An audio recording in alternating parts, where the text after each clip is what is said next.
Dart Skill presents Financial Decisions.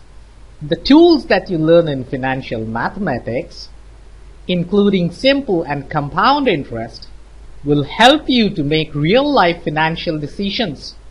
Making sound financial decisions is an important life skill that will go a long way. Let's quickly review the simple interest and compound interest formulas.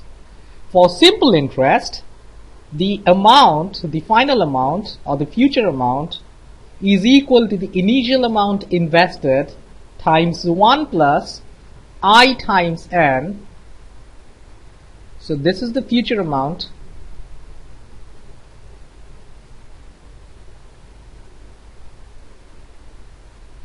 This is the initial amount invested.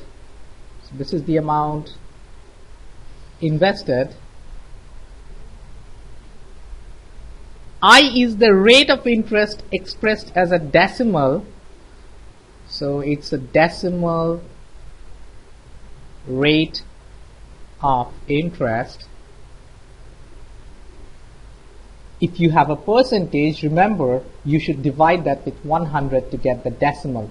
And it's the decimal rate of interest for one period, for one time period.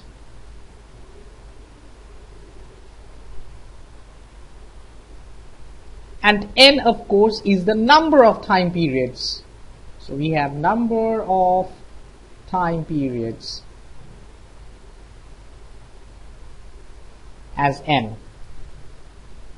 Note that the rate of interest doesn't necessarily have to be the yearly rate.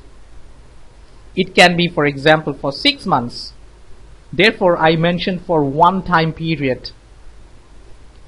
So to find the amount in 1 year, in case the rate is given for 6 months, just as an example, you put I is equal to 0.06, 6% as a decimal is 0.06, and n in that case, the number of time periods is going to be equal to 2, because in 1 year, you have 2 periods of 6 months each. So this is the simple interest formula. Let me write that down. This is for simple interest.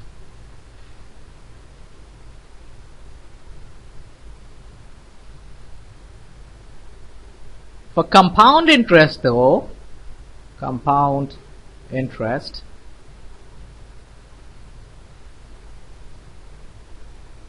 the formula is slightly different. You have the future amount is equal to the initial amount invested, P, times 1 plus I raised to the n.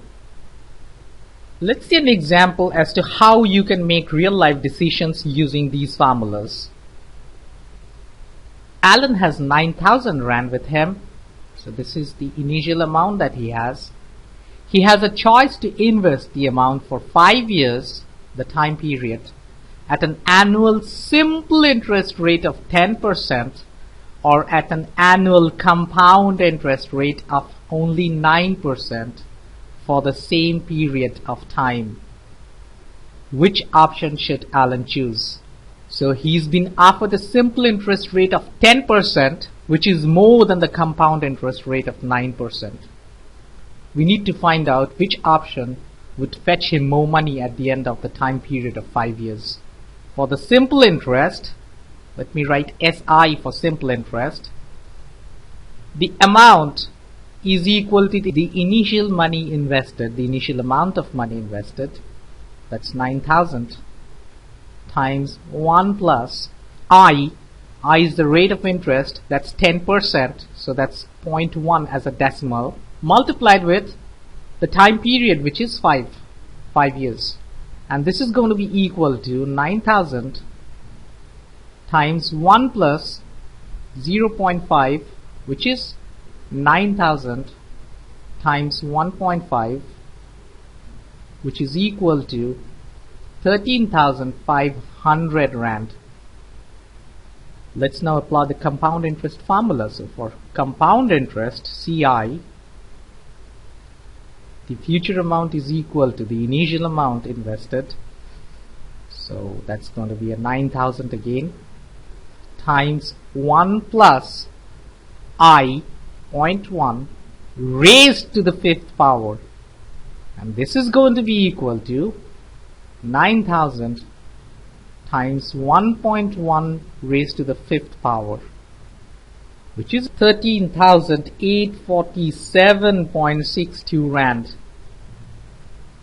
So the compound interest, this fetches more amount of money in the end than the simple interest. This is less, even though the rate of the compound interest is less than the rate offered under the simple interest program. This is more. This rate is more, but still you end up getting more money under the compound interest. And that's actually the beauty of compounding, because each time the interest is calculated on a larger initial amount as opposed to simple interest, in which the interest is always calculated on the initial amount right at the beginning.